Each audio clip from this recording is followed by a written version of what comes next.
Friends, M Singh foundation YouTube channel पे आप लोगों का स्वागत है। फाइनली बीएसएससी इंटर मेंस का रिजल्ट कल देर रात जारी कर दिया गया था और तभी से स्टूडेंट लगातार मुझे फ़ोन कर करके पूछ रहे हैं कि सर बताइए अब आगे का प्रोसेस क्या होगा, क्योंकि लगभग सारे स्टूडेंट का रिजल्ट दे दिया गया है जिन्होंने मेंस एग्जामिनेशन में पार्टिसिपेट किया था।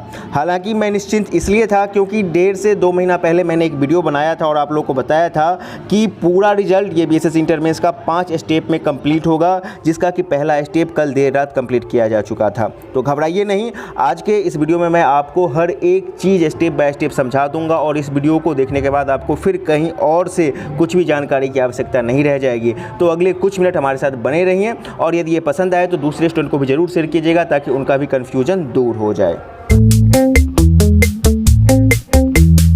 वीडियो में आगे बढ़ने से पहले जरा हम लोग ये नोटिस पढ़ लेते हैं जो कल बीएसएससी वालों ने रिजल्ट के साथ दिया था अपने पहले पेज पर, और इसको आप लोग भी देख लीजिए क्योंकि अब जो मैं चीज़ समझाने वाला हूं उसमें ये दोनों चीज़ें आपको बहुत ही महत्वपूर्ण भूमिका निभाएंगी। देखिए, ये लिखा गया है कि कैंप का ये दिया गया है 25/2/2021 को, और क्या था यहाँ पे कि विज्ञापन संख्या इतना प्रथम इंटर स्तरीय संयुक्त मुख्य प्रतियोगी परीक्षा 2014 में उपस्थित सभी अभ्यर्थियों को सूचित किया जाता है कि कोटिवार न्यूनतम अहर्ता के आधार पर योग्य पाए गए 52,784। अब कोटिवार न्यूनतम अहर्ता क्या है इसको भी मैं समझाऊंगा वीडियो में। अभ्यर्थियों का परीक्षाफल आयोग की वेबसाइट पर प्रकाशित कर दिया गया है। कोटिवार न्यूनतम अहर्ता के आधार पर पाए गए योग्य उम्मीदवारों की सूची संलग्न है। अब देखिए, 2 महत्वपूर्ण नोट्स इन्होंने दिया है। पहला क्या दिया है, तो संलग्न सूची में अंकित अनुक्रमांक वाले अभ्यर्थियों में से मेधाकर्म यानी कि मेरिट, यानी कि आपने कितना मार्क ऑब्टेन किया होगा मेंस एग्जामिनेशन में, वो हो गया आपका मेधाकर्म, मेरिट हो गया, एवं पद विकल्प आपने जो पोस्ट प्रेफरेंस दिया था वो हो गया, के अनुसार शारीरिक क्षमता जांच वाले पदों के विरुद्ध रिक्ति के 5 गुना अभ्यर्थियों को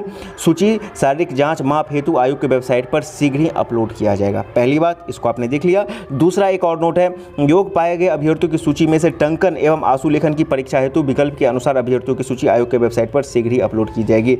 और बहुत ही महत्वपूर्ण है, यहाँ पे सिर्फ टंकन लिखा गया है और आंसू लेखन लिखा गया है, ठीक है ना।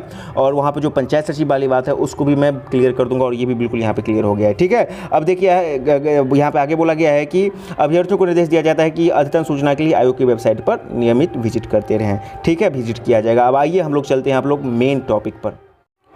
तो फाइनली देखिए, अब हम लोग स्टेप बाय स्टेप आपको बताने वाले हैं।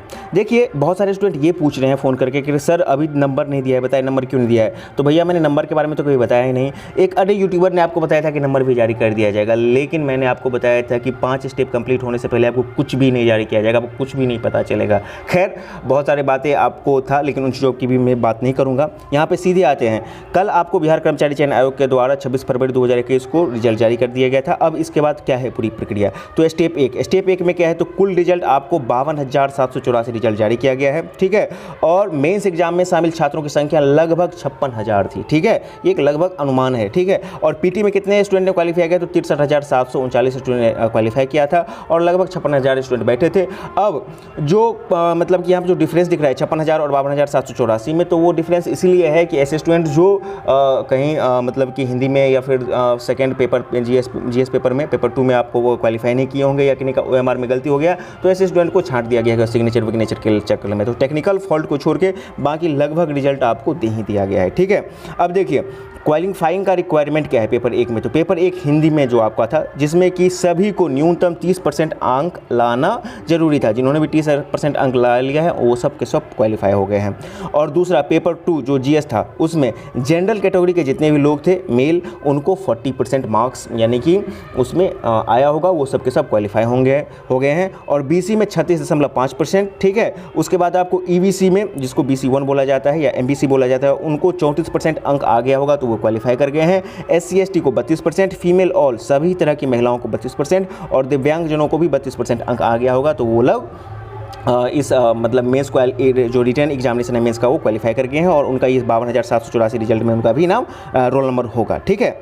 अब देखिए, साथ ही ये तो 2 था क्वालिफाइंग, और साथ ही जिनका OMR जो है त्रुटि रहित था, मतलब उनके OMR या सिग्नेचर में कोई गलती नहीं थी, तो ऐसे स्टूडेंट की संख्या कितनी है, 52,784।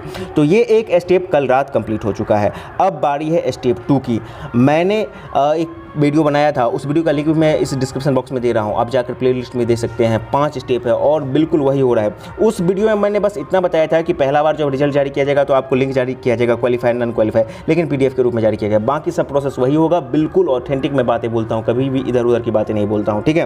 तो अब स्टेप 2 क्या है? स्टेप 2 है कि फिजिकल वालों के लिए सेपरेट लिस्ट जारी किया जाएगा, PDF के रूप में जारी किया जाएगा, नोटिस जारी किया जाएगा, सीट से 5 गुना अधिक, जी हाँ, जितने सीट्स हैं उससे 5 गुना अधिक आपको जारी कर दिया जाएगा। और ये 5 गुना अधिक तो आपको अभी के नोटिस में ही इसकी जानकारी थी, ठीक है। और स्टेप 3 क्या होगा कि टाइपिंग वाले पोस्ट के लिए भी आपको सेपरेट लिस्ट जारी किया जाएगा। टाइपिंग के लिए उन सभी को कॉल किया जाएगा जिन्होंने मेंस फॉर्म भरने के वक्त टाइपिंग में यस किया था, जी हाँ, टाइपिंग और शॉर्ट लिस्टिंग में, जिसमें टाइपिंग अलग कर दिया जाएगा और आंसू लेखक शॉर्ट हैंड के लिए अलग से जारी किया जाएगा, ठीक है ना। ये एक महत्वपूर्ण चीज़ है।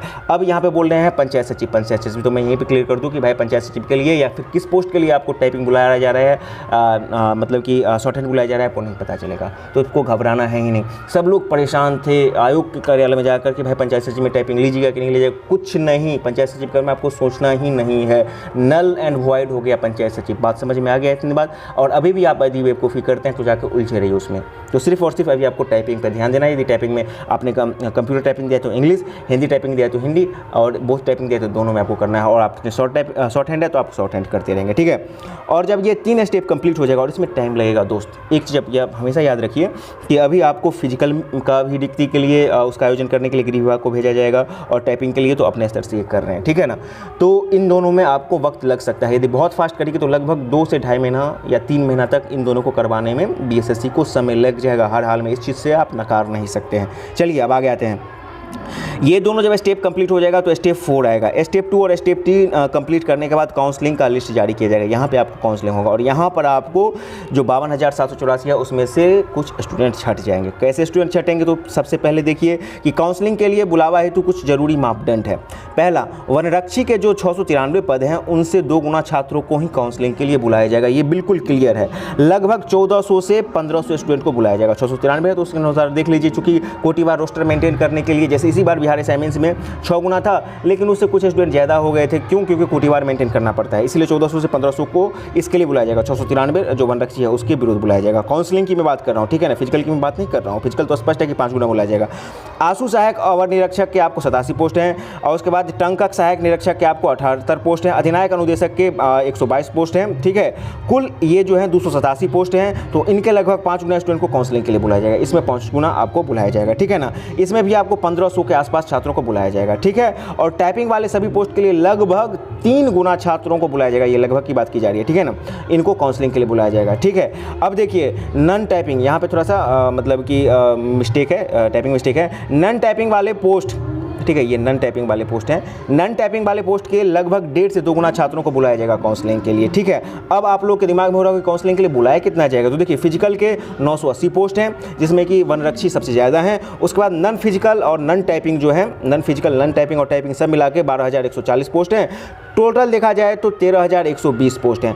अब मोटे तौर पर एक बात की जाए तो मोटे तौर पर लगभग 30 से 35,000 छात्रों को काउंसलिंग के लिए बुलाया जाएगा। यह डाटा कुछ बढ़ भी सकता है, 35,000 के बदला में 36,000, 37,000, 38,000 तक भी जा सकता है, 39,000 तक भी जा सकता है। वो रोस्टर के अकॉर्डिंग डिपेंड करेगा, और मार्क्स छात्रों ने कितना लाया है उसके अकॉर्डिंग डिपेंड करेगा। लेकिन 30 से 35,000 आपको मिनिमम इतने छात्रों को काउंसलिंग के लिए बुलाया जा सकता है, ठीक है। और ये डाटा आपको बढ़ सकता है, अभी मैं बोल रहा हूँ, फिर उस वक्त आप ये मत कीजिएगा तो आपने 30-35 हज़ार बोल दिया तो लकीर के फ़कीर बनकर मत रहिएगा, ठीक है। अब आते हैं स्टेप 5 में। स्टेप 5 क्या होगा? Final result with post allotment according to the post preference given and mark obtained in mains written examination that is merit by students. मतलब क्या कि वैसे स्टूडेंट जिन्होंने अपना मार्क्स जितने ऑब्टेन किया है रिटर्न में, वो उनका मेरिट कितना है, और उन्होंने जो पोस्ट प्रेफरेंस दिया है उसमें आपको फाइनल काउंसलिंग के बाद फाइनल मेरिट लिस्ट जारी किया जाएगा।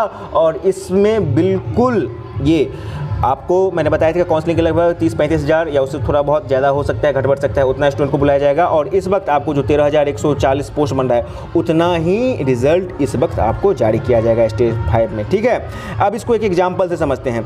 मान ले किसी छात्र ने बोथ टाइपिंग किया है, यानी कि हिंदी इंग्लिश दोनों टाइपिंग किया है, और फिजिकल के लिए पोस्ट के लिए प्रेफरेंस दिया है। यदि वो तीनों में एलिजिबल के हाइट है, उसके बाद सब कुछ है, तो उन्होंने किया है। साथ ही वह तीनों में क्वालिफाई कर जाता है, ठीक है। और पोस्ट प्रेफरेंस में non physical non typing post जैसे पंचायत सचिव राजस्व कर्मचारी दिया था, तो उसे first choice based post allot किया जाएगा। छात्र के मेंस के मार्क पर निर्भर करेगा, जैसे मार्क के आधार पर उनका first second third post preference किया जाएगा, ठीक है ना।